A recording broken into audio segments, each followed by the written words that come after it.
So, because we are dealing with some people that are here and some that are not, I'm going to go through my quick notes here of some of the presentations and just try to highlight from my notes. And then I'll try not to take too much time on that. We'll get to the prayer and then we'll open up for the people to have up to 5 minutes to present a review of what they presented. I'm beginning with Frank Frye, who gave us evidences about the Book of Mormon. He sketched the modern testimony, the archaeology, internal evidences, pre-Columbian evidences, biblical and prophetic evidences. And I think I'm missing something there, but since he's here, he'll have a chance to cover that for us and make sure we get that right. Steve is with us this evening, and so I'll simply note that as an evangelical addressing some of the commonalities between the Mormon and evangelical beliefs, he came to a conclusion that I really liked. He said that things go better when we're right with God. The Book of Mormon is particularly good about emphasizing that when you're not right with God, things don't go well.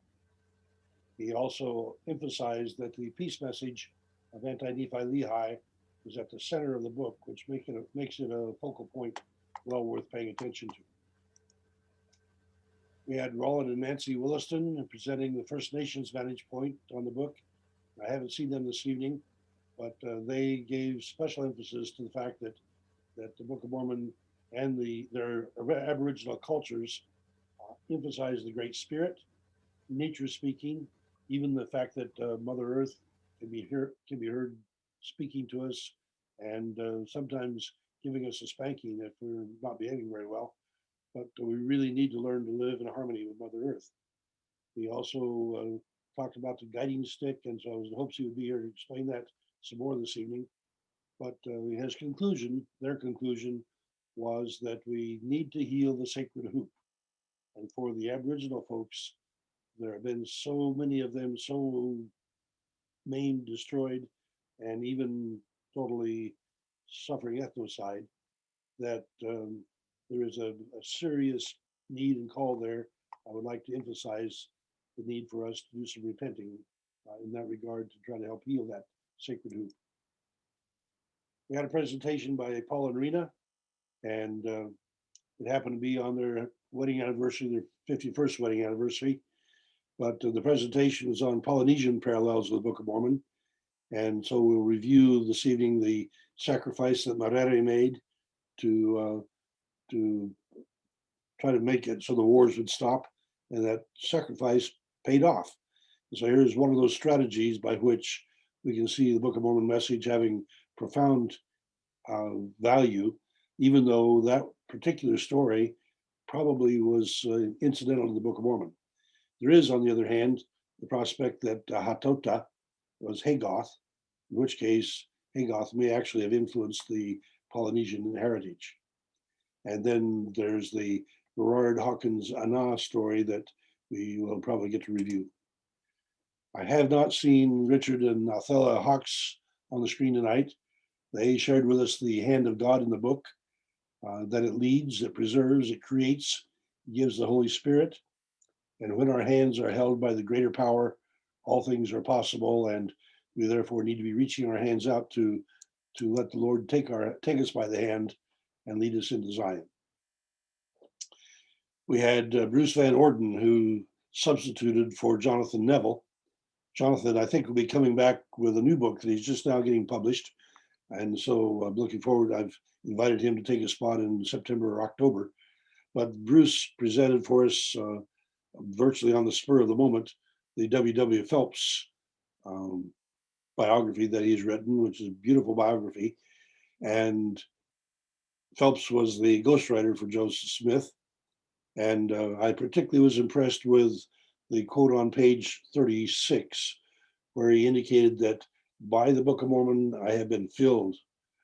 By the Book of Mormon, I have seen the way to God. I have received the fullness of the gospel. I have found the new covenant. I have seen that God would gather Israel.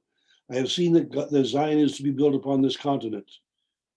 That I have found the key to the holy prophets, and by this book I began to unfold the mysteries of God, and I was made glad. I think that's a remarkable, profound testimony of the Book of Mormon. And even though the story, the account was otherwise not particularly Book of Mormon oriented, nonetheless, it I think was worth it to get that good quote. We had then the testimonies from Bill Gunlock, who raised the question, who pointed out the search for truth raises questions. Rhoda Hoover pointed out that Harold Velt and Verta Bryant had influenced her, and she had experienced a profound feeling while preparing classes with her mother about the Book of Mormon. We had Arlan Wiltsey, whose husband and she saw the cave at Cumorah and saw the sealed door symbol, which was later interpreted as God is here. Wow. Nancy Hoffman was in Mexico and heard a voice that these are my people, this is my land, the book is true. We're getting some phenomenal, remarkable testimonies. Ron Edwards told of his uncle George Gates asking to know and was lifted off the floor while praying, and the Spirit bears witness that the book is true. Now, we do have some interesting questions to address there because there's 3 people indicating the book is true. Exactly what that means is something that I think may have to be another later session, and I'm working on that. We did have in that discussion as well some comments about let me go back on that one. Comments about the cement at Teotihuacan. And you can see one of the floors here. This is a cement floor at Teotihuacan. You have a hole in the center of a cap here, which was to restrict the amount of water. And right here at the bottom, you can see the corner of a square hole, which would have been an exit. So they had clean water in and clean water out. And on that site, the white cement, like you can see Raphael looking at here in the picture on the right, if you can imagine that kind of white cement over the pyramids, over all the temple sites, you can imagine what a glistening, glowing, beautiful scene that would have been. Then after the Golden Age, after that, I think it was probably covered by the white cement in the Golden Age, in the Teotihuacan III period, about 300 AD. After that, it was painted red, and so it became more site of sacrifice in the latter stages. All right, that's my introduction, and so let us pray. Scriptwriter of the universal stage upon which we play, we bow in admiration of your work to honor and pray, acknowledging you as the genius behind and in all aspects, all dynamic elements of life, and the one to whom we turn to ameliorate our blunders, thoughts, and actions creating strife. We come this evening to conduct a simple review, to help us focus upon the lessons in our forum that help us better appreciate you, to see the influence of your Spirit on our history, to see the influence of your Son, and appreciate that you have promised to finish the divine purpose you have begun. And we are honored to be included in your plan, that you treat each of us with love, each creature, child, miscreant, woman, and man, that you invite, forgive, offering sufficient grace that we can glimpse a bit of you in every loving face. And as we share together from philosophies and places far apart, we pray that you would help us feel the beat of our common heart, that love can help us bridge the chasms in our politics and thinking characteristic of this day, and that your script will guide our meeting, our discussion, our lives, we humbly pray. Amen. Frank, I think you're the first one that is on the schedule to speak tonight. So if you'd like to go back to your review, I'd like to welcome you back to us. Frank Frye. Okay, I'm unmuted now. Can you see my screen? I see your face in the midst of the gallery. Okay, how do I show my screen here? You share click on the screen share. And that is, At the bottom in green. I see it. I see it. Yeah. And it just came up now where it, whiteboard, iPhone, Finder, I guess Finder. Uh, it is not showing anything here. No, you have to click on the one you want. I want my screen. Well, Keynote, I guess. Keynote, and then I hit share. Open system preferences. It sounds Where do like there. If you double click on the one you want, it usually brings it up. Okay.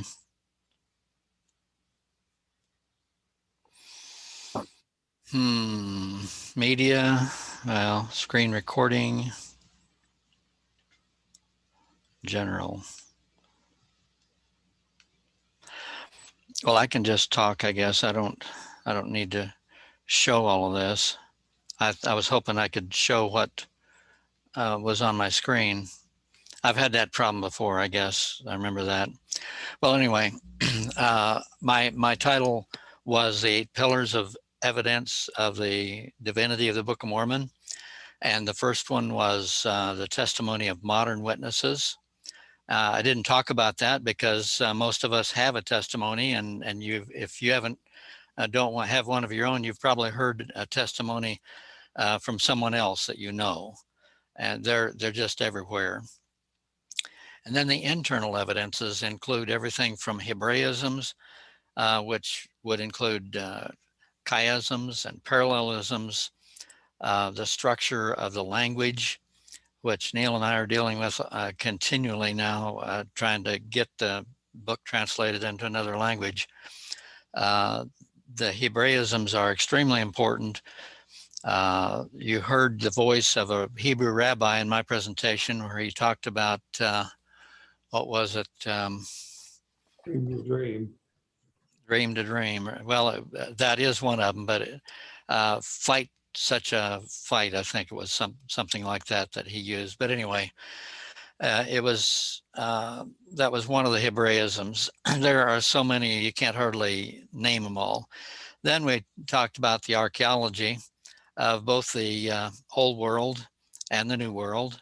Mentioned not Josh Gailey, but George Potter's discovery of the Lehi's Trail and the Naum over in Arabia, and the shipbuilding area down on the coast of Arabia. And then the archaeology of the New World. We discussed, like Paul was talking about here, the plaster and the cement cities that were down in the area that we believe is the Book of Mormon lands. The evidence of faces that are found in, we call them caritas in Mexico, little figurines made out of ceramic, and sometimes they're found on a vase, and sometimes they're painted, sometimes they're carved in stone, but figurines that give genuine faces from other people groups around the world. Yeah, Paul's showing some there. Those kind of things cannot be invented without having seen those people. Paul, did you want to say something there? If you'll notice, there's four generations, four cultural periods of the Teotihuacan culture there, and Right. the left shows the applique strategy. You can see the little clumps of clay for the eyes. The coffee bean eyes, right? Uh-huh. And then the second period, the first one would be pre-Christian era. Second period for first couple hundred years afterwards, and that's with slitted eyes. And then the third one has the most human head with the greatest accuracy. And then the fourth one, by the time that Teotihuacan is becoming militarized, they're also making the stamped Things figurines. made out of molds. Yeah, right. Mold-made figurines. So the face is largely hidden because there's so much attachment tied to it. And Right. then they die after that. Right. So it's parallel in the rise and fall of a civilization. Right. It's a fascinating story. And Paul, yeah. one of those figures, the one on my far right with the headdress, is a good illustration of what the Book of Mormon calls having high heads and stiff necks. You understand, if you're going to wear that kind of headdress up there, you're going to have a stiff neck. Good point. Yeah, the weight of them could make it difficult to maintain your position of your head. Then we talked about, after quite a number of different archaeological things, we talked about the witness of pre-Columbian manuscripts and legends. Now, some of that is archaeological because one of the manuscripts, the Popol Vuh, has actually been discovered painted on the walls of a temple down in Central America. And it's obviously the same story as the Popol Vuh. Those kind of evidences can't be invented either. And it's obviously pre-Columbian, not just influence from Catholic priests. And then I briefly mentioned biblical prophecies. I don't know, I can't remember. I think we talked about pollutions and something else maybe. But there are quite a number of biblical prophecies. Jesus said, you know, I have other sheep which are not of this fold. He's going to go and see them and talk to them. And the biblical prophecies do point to the Book of Mormon in many instances. And then the prophetic nature of the Book of Mormon itself, it talks about things that would happen in our day, and they are happening now. And we talked about several of them. And then the testimonies of the 12 witnesses, including Joseph. There's the 3 witnesses, the 8 witnesses, and Joseph himself that actually saw and handled the plates. And then the greatest testimony of all would be the witness of the Spirit of God, which hopefully each one of us has witnessed personally. So those are the 8 pillars of evidence. I like to use that expression. And if you've got any questions or comments, you're welcome to do that now.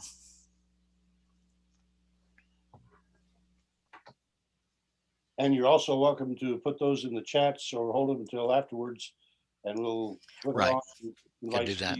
Sure. Invite Steve to go ahead and speak.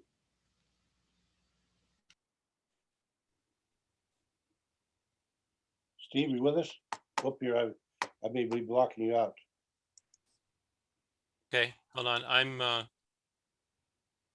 trying to do this share screening, so hold on, let me just check. Okay. I hope you can do it. I never figured it out. That's why I aim my camera at another picture. You guys, is it up? Yes. Okay, Yes, we great. can see it. So basically, I'm just going to kind of just go over my presentation from last time, just kind of do a couple. And by the way, Frank, I didn't have a link to last week's session, so I missed you, and I apologize for that. So I had every intention to watch your presentation last week. So it seems like we just have so many technical difficulties when it comes to you. Well, apparently it did get recorded. So Yes, yes, I haven't had a chance to watch it yet, but I will. So the name of the presentation was An Evangelical Encounters the Book of Mormon and the Restoration. I talked about how as a young child, I was very spiritually minded and sometimes thought that because people weren't reading the Bible, we maybe could use another, if you will, scripture that could address our modern times. And so that was not an idea that was an idea that was, you know, before I'd even heard of the Book of Mormon. And then this edition of the Book of Mormon I encountered when I was a young boy. This particular edition is kind of rare. It dates to 1980. It wasn't around very long. And so I was able to track down the dating of that because I remember that specific image in there. I also talk about how the imagery of the Book of Mormon had a profound impact on me as a child. And these images really struck me. In particular, the apparent, what looked to me like the coming of Christ in an Old Testament setting.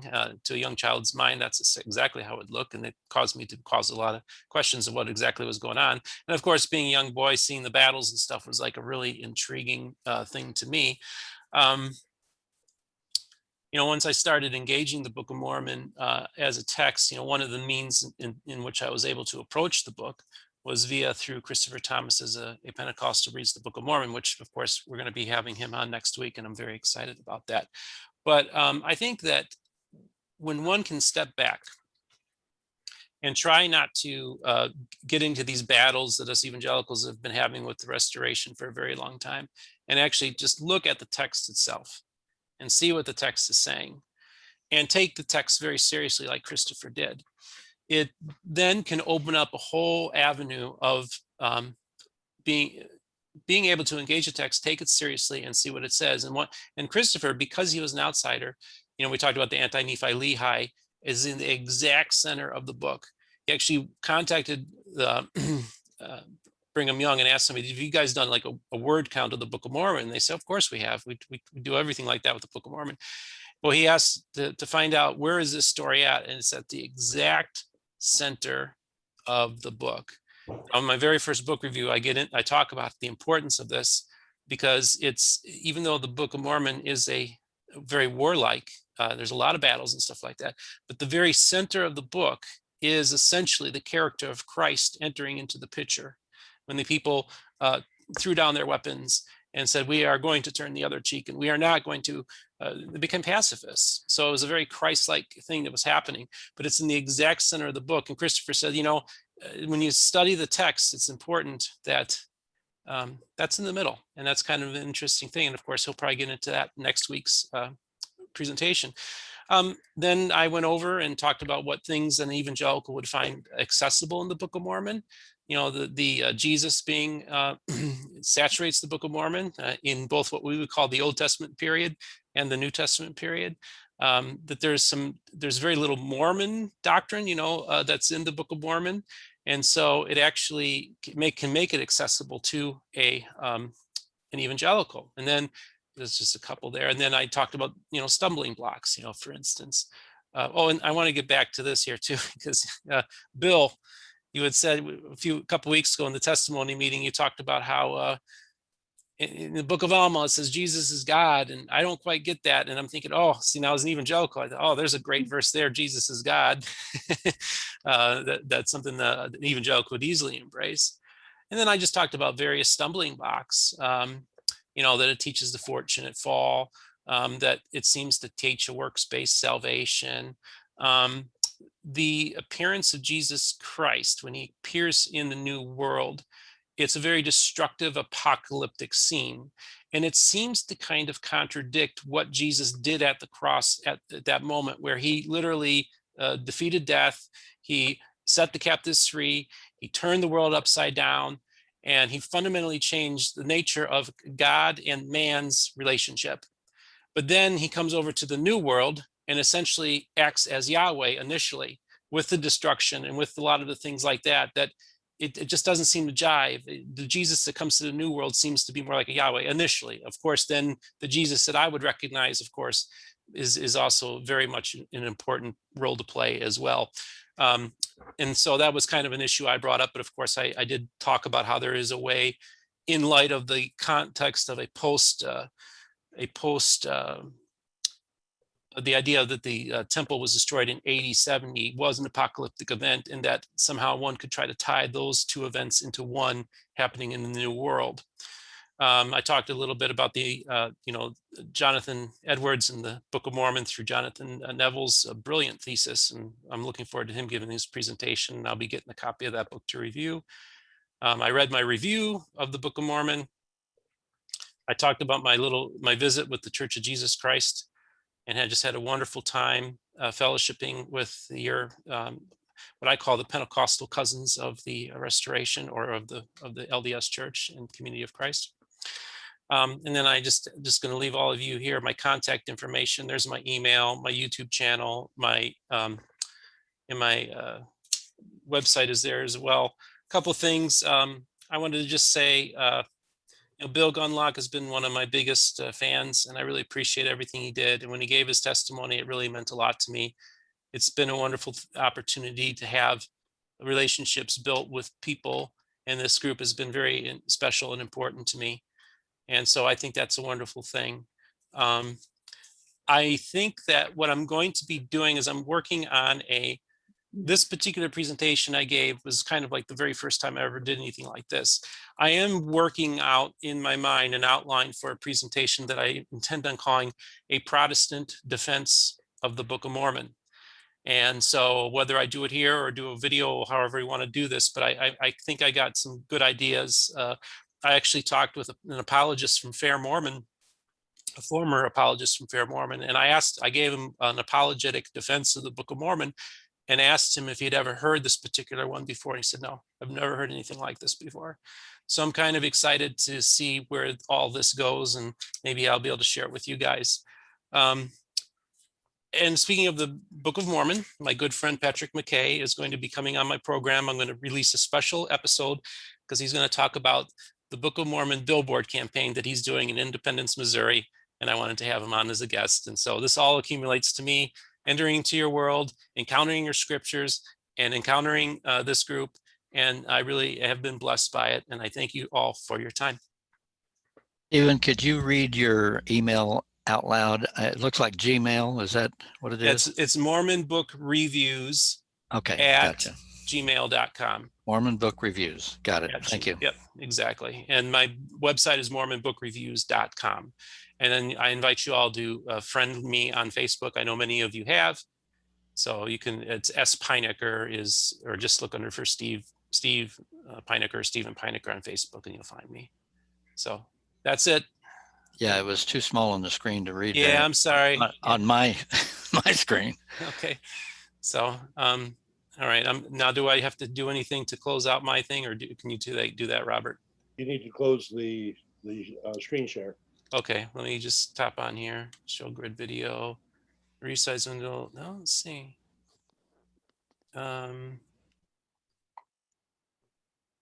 Should be up at the top, an option to. Oh, an option. Okay.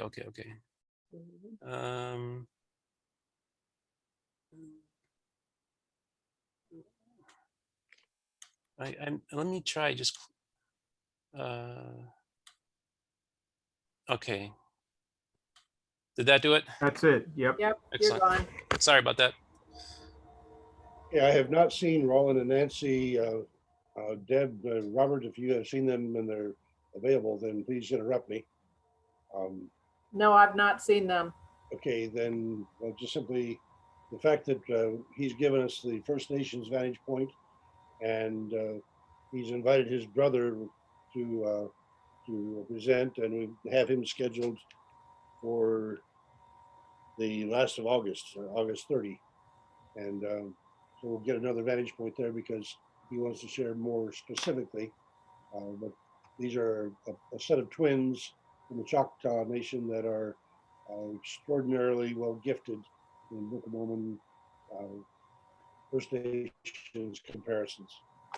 And our next presentation is by Paul and Rina is here to give us help on understanding the most important things. Well, let's not argue over it. I put the overall picture together, but tell us about the Bareri story, if you would, please. Oh my gosh.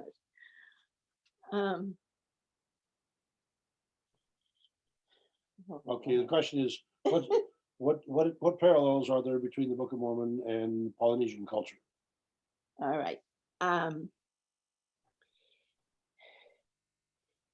What I remember anyway is that during the time that my grandmother's people came from the Marquesas Island, they established themselves on two islands, which is Takume and Raruya.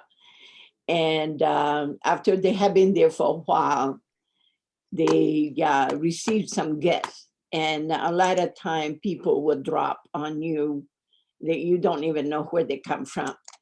And that is a Polynesian way of called hospitality. and you invite them to come and eat. And so they came, but these people decided to stay. And sometimes it's very disturbing because you already establish your people, and then another group come, and the island is just an atoll, so it's quite small, and you have to, you know, accommodate everybody. But anyway, the story though that happened in another place, like 250 miles away from Raroya and Takume. There, another group, which is on my dad paternal side of the family, they had established themselves on 8 islands. They came originally from Tahiti, from the little Tahiti, and they decided to expand.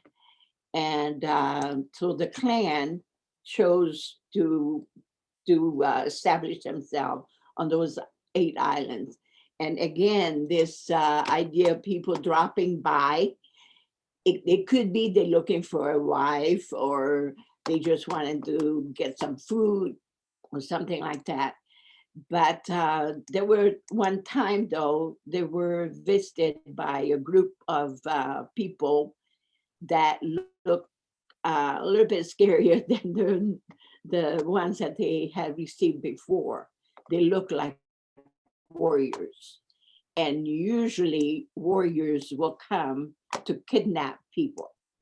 And they will kill people and take it to their island. And normally they will put them on the marae, which is the temple. And they will have a feast. They will actually eat that person. And they offer his soul to their god. And then the warriors then will feast on the body of those people that they had captured. Well, when they came back, maybe the second or the third time, our people who were living in Kokura, they were suspicious because they were looking around, and they thought maybe they were counting how many women, how many men, and they're going to attack them. So they decided, when they told their workers to fix the fish and everything, to sharpen the mother pearl, and as they used that as their plate. But as they were eating, they also had provided drinks for them. They put hole into the coconut, and a very tiny hole. So when the people sucked the drink, they had to suck really hard. And so they just took their plate and just cut their throat. And one of those people escaped, went back to his island, and warned the people there. If the map is available to you, and I think it is, then you can see, except there you go. Oh, you moved the map. We can't see it now. Now we have a picture of the river. Oh, well, let me move it over here. Okay. There you go. But anyway, he went back then to forewarn the people, and those people started coming after them. And in Kokura, they have a cloud, a black cloud that's always over that island, and it's called Tutun. It's the name of our god on that island, and here is Tutun. And something interesting about Tutunu is also in the Moana movie for the kids, for the little kids. You will hear his name. But anyway, Tutunu is known as the protector. And as the people invoke for Tutunu's protection, he covered the whole island of Kokura with black clouds. And so when the enemy came by, they could hear them, they could hear the drums, but they were not able to see the people of Kokura. And then one day, as the cloud lifted, then the people of Ana came back to get them. And in order to pull them away from the island of Kokura, they had to taunt them, you know, they come and like come after us. And so there are already other oarsmen that have been sent to all 8 islands to forewarn the people, get out of the way, we had the enemies coming. And there are 2 islands, it's the biggest one, you know, one is the biggest one is Rairoa. And here's Tahiti down here. Ana is the island of the savages. Rairoa that she just mentioned is Rangiroa up here in the French. And Kalkura, she was just talking about, is right here. But the ones with the red lines are the ones that her family had settled and occupied. Anyway, after they had told them, they didn't listen. They just said, it's your problem, they won't bother us. Well, the people of Ana came and started killing all the men, left the women and children. They will be the slaves and the workers. They go on to the next island, which is closer to Tahiti, which is Makatea. And here you have a phosphate. This whole island is phosphate. And anyway, there also are the clan members, and they were told to move away.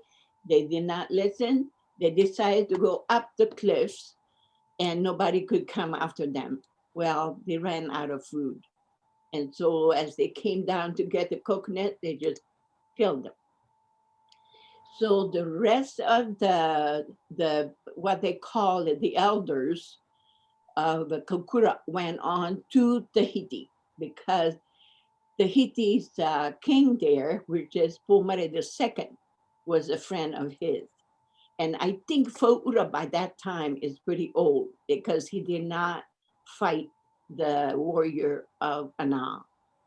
He asked his friend to do that for him, with the idea, if he wins, he could get all the property that he wants. So anyway, he got there and they did fight, but they forewarned Pomare II, do not throw your spear straight out toward him. You had to throw it up in the air, because he's going to be jumping. And surely enough, he did exactly that, and was killed the warrior from Ana. And thinking that because he did that, the warriors was killed, that would stop the warring. Well, it did not. That's when the Ana people, which is quite a few of them, they went from island to island. And the coconut for the Polynesian is the tree of life. You could use everything that tree will give you. I would not name all the things, but you could make your house with it. You could eat the food, the water. You don't need anything else. That tree will give you everything. And so these warriors went from island to island, and they went clear back to where I was telling you about Aroya and Takume. These people did not know why these people are coming to war them like that, to fight with them. And the women fought back like warriors. But anyway, but in the process of that, Mariride then decided to offer himself as a sacrifice. And he will go to the island of Ana. And, but I'm sure he took their high priest with him. And because they are a royal family, so they went with the biggest, with powerhouse, if you will. And those people did not kill him. Instead, they decided to marry into the family. So now, they were welcomed then to those islands from Takume and Roya. Not only that, Marere has saved all the people of the Tuamotu, including our group that caused the problem. And so, And he taught the language of Tahitian. and then he taught them the Tahitian language, because these people that went on those 8 islands spoke Tahitian. The others had a different dialect. And that becomes very significant because when Benjamin Gerard converted John Hawkins and baptized him, and then went to the island of Ana, which the other missionaries did not want to go to because they would get eaten if they did. Benjamin Gerard landed there and proceeded to offer himself basically as a sacrifice, and was successful at marrying one of the princess ladies and had 3 children by her. He was kicked out in 1852 by the French, went back to the United States. But the fact that he was able to communicate with the leaders of Ana in Tahitian was because Marere had been there probably 20 years before to teach the language. And so because he was able to communicate like that, here is a remarkable blessing. And there's much more to the story, but we've taken our fair share of the time. But then again, I haven't seen the Hawks either. And so if we have Richard and Authella, I would be pleased to turn over to them. They are not here. Okay, well, again, they gave emphasis to the fact that when our hands are held by the greater power, all things are possible, and even Zion. Bruce Van Orden was our next guest. I don't think I've seen him either. That's correct. He's not here. All right. Well, I've already given you my summation there that I think that is a highly significant one, which then I believe brings us to the testimonies of Bill Gunlock, Rhoda Hoover, Arlan Wiltsey, and Nancy Hoffman, and Ron Edwards. I've given you my brief summation. I'd like to give them a chance to provide their own. Bill?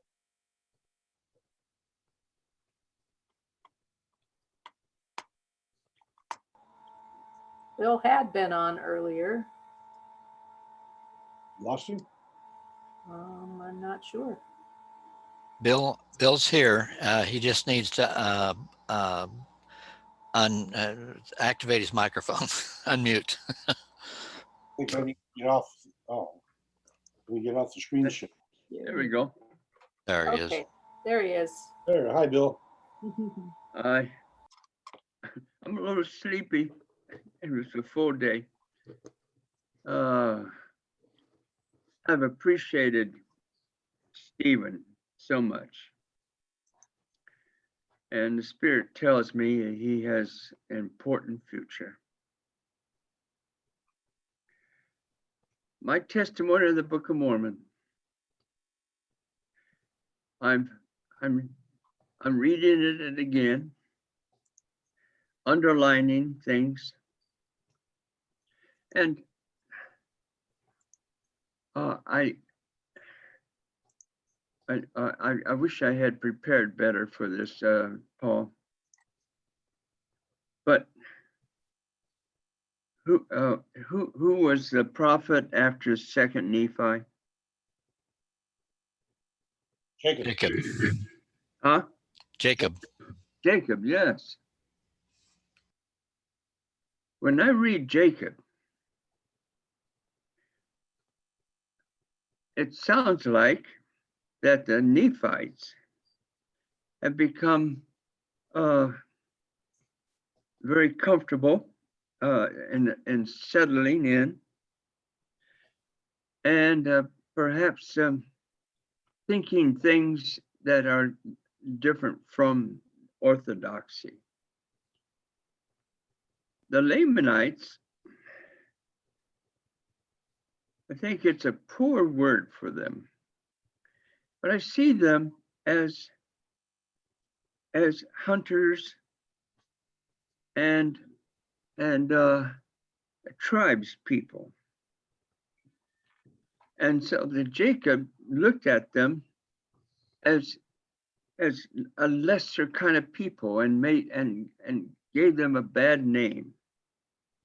I don't think the Lamanites are all that bad. As I look and read between the lines, they were just a different kind of culture. The Nephites were settled in their homes, built homes and agriculture, and so I think we should look at and Jacob comes around and tries to make everything orthodoxy.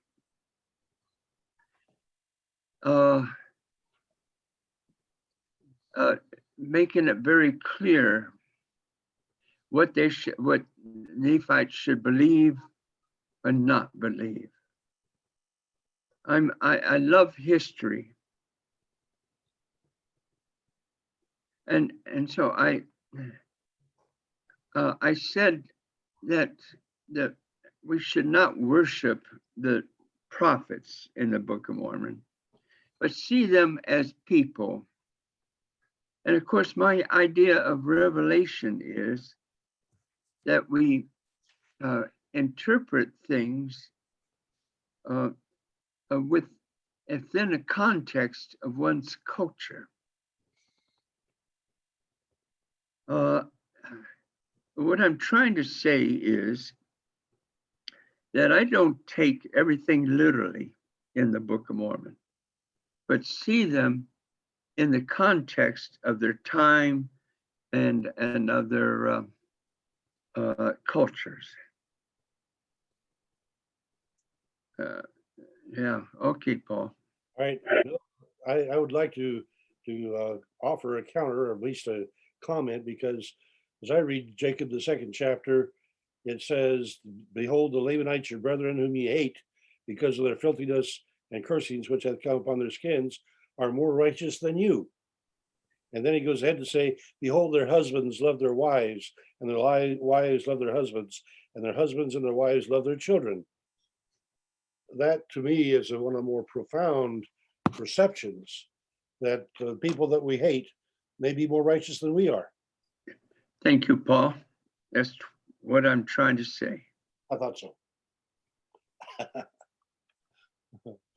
Rhoda, you'd like to add to that, add to your comments, please? Well, I think he has a good perspective on things, and keep reading. Anyway, my comments, we have been blessed through our lives, and I know each one of you have had God's blessings too, and we're so thankful for that. The time that I was talking about, that I helped my mother with the preparation of a class on the Book of Mormon, she had the table full of maps, books, and papers. Every book she read, and in the margins, she had questions, scriptures, comments, everything that she could find that would help her do that. While I was helping her organize the stacks of information, there was a strong feeling of someone else there. You could feel it almost without and within your body. So I looked at Mom, and she looked at me, and she smiled. So I knew she had the same experience. Within that few minutes, I felt the Holy Spirit completely fill me. And there was a confirmation that the work we were doing was good and the Book of Mormon was true. I knew the Book of Mormon was from God and that Joseph Smith's experience was valid. He was telling the truth. I have never doubted that, or our family has never doubted the authority of its message. And I never will. The Spirit was so strong, it filled me and acknowledged the truth within me. Thank you. I'm looking to a session in which we can explore the nature of the truth, because to have these testimonies about the truth of the Book of Mormon is, to me, a springboard into a philosophical issue that I don't think we talk about enough. And so I'm very interested that we get an exploration on that. All right, that brings us then to Arlan. I'm not sure I've seen Arlan, have I? I don't believe so. Well then, Nancy, I saw Nancy. Need to unmute, Nancy. We'll sit down for a minute. Nope, thanks. You want some water? Comment, Neil? Hi. Okay. Okay. Well, I guess if I were to re-summarize my testimony, I just really value a testimony of something. And I shared my childhood, the passion my parents had for the Book of Mormon, but it really accumulated when I was 13 and was living with a family that were friends of my parents in Mexico City and had traveled there a lot. And at age 13, I wanted my own testimony.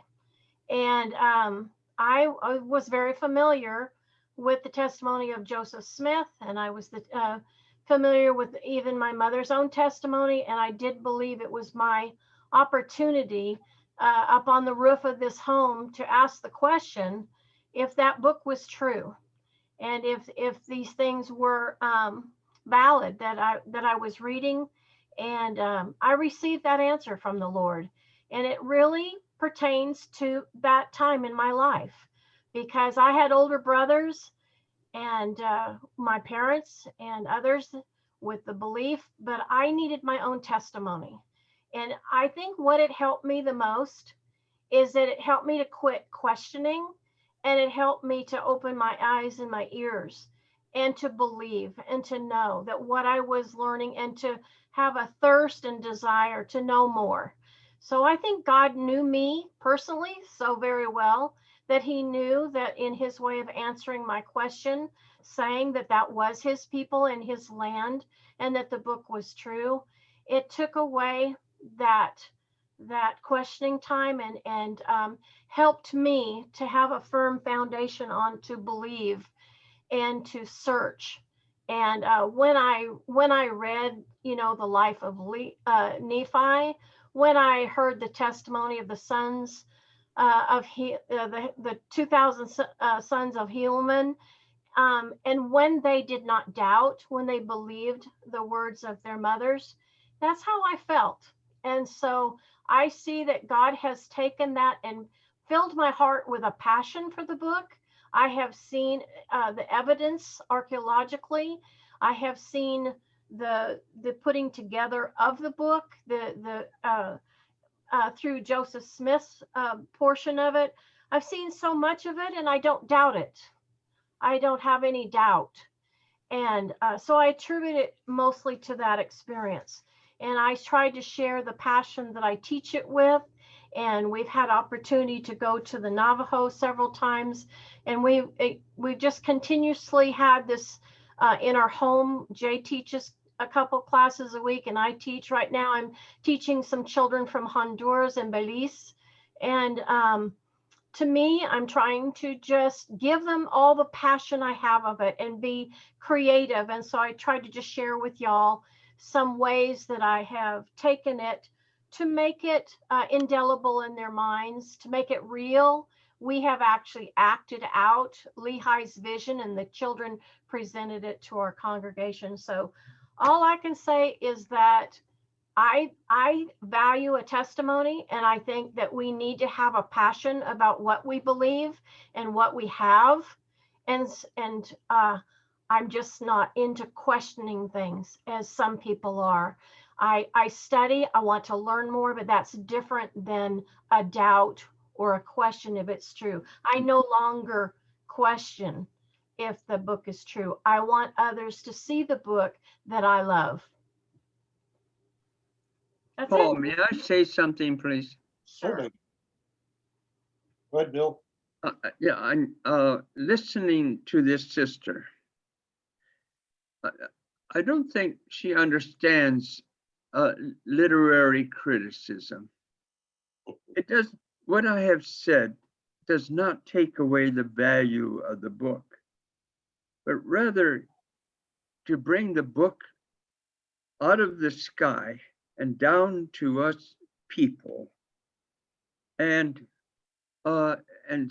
understanding life as it happens, and that's what I'm trying to do. Yes, the book is inspired. Okay, and that's probably enough. You know, Brother Bill, Yes, I don't know you well, but That's that is not exactly where I'm at. Because see, I don't have a criticism for where you're at, because I am only just sharing what my experience is and where I'm at. And I am a retired librarian. And so I'm quite acquainted with literature and about accepting certain literature and not. And so I do understand that. And I do think that's important. We are at different levels and we do read things different. We do accept things differently. So I don't have a problem with where you're at. I'm just sharing with you where I'm at. And that I have a great passion to help people maybe, you know, look at things in a different way. I think that's kind of what this class does, is it helps takes us where we're at and kind of opens up our eyes to how others see it, so that we might have that opportunity. So, brother, I don't have I'm not questioning you personally, so please don't take any of that personally. I'm just sharing where I'm at. and I respect your testimony very highly. Thank you, sir. I appreciate it. Right, we have one more, and that is Ron Edwards to share with us. And the dinger has already dinged to indicate that it's normal class time, but Ron, the floor is yours. Thank you. Well, I guess maybe just to give a kind of a thumbnail sketch, because it's more the testimony of my uncle, George Gates, and I hope one day to find out what year he had this experience. I just know that he was living in Omaha, Nebraska at the time. He and his wife would get together. They would offer a prayer.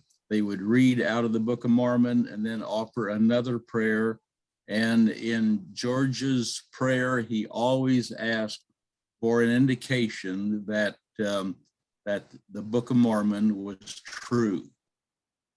So on this particular night, when he was offering this prayer, he was his whole body was lifted up off of the floor, and his wife Grace was right there beside him and saw what happened. There is there's her evidence. It's not just his rendition of it, and the words just flowed out of his mouth on this prayer that he offered. And in that experience, in that spiritual experience, he was given to know that that the Book of Mormon records God's dealings with his people. And for me, what more do you need? That's what the book is all about. Now, if you want to prove that the people over there, that wasn't their names, you know, kind of, to me, kind of silly things, that if you pick the book up with the idea you're going to disprove it, well, you probably will. I don't think the Lord will bless you with an understanding of it. That's my testimony of it. And George's daughter, Bonita, that has filled in some of the blanks for me, she's had exactly the same experience. She's never, ever doubted the Book of Mormon, that it deals with people, deals with God's people. And you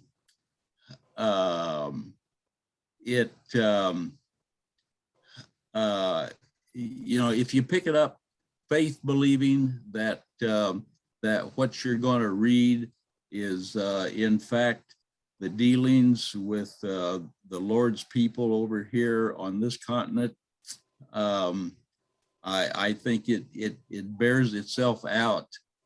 I mean,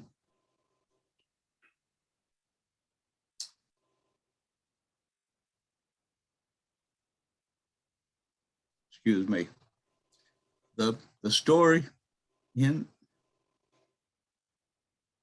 the Book of Mormon, where the Lord was with the people over on this continent.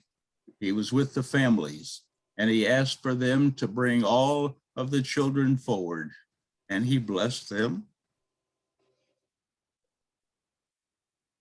And as I recall, the skies opened up, and the Lord had tears running down his face. Now, nowhere, as good as the Bible is, nowhere does it describe anything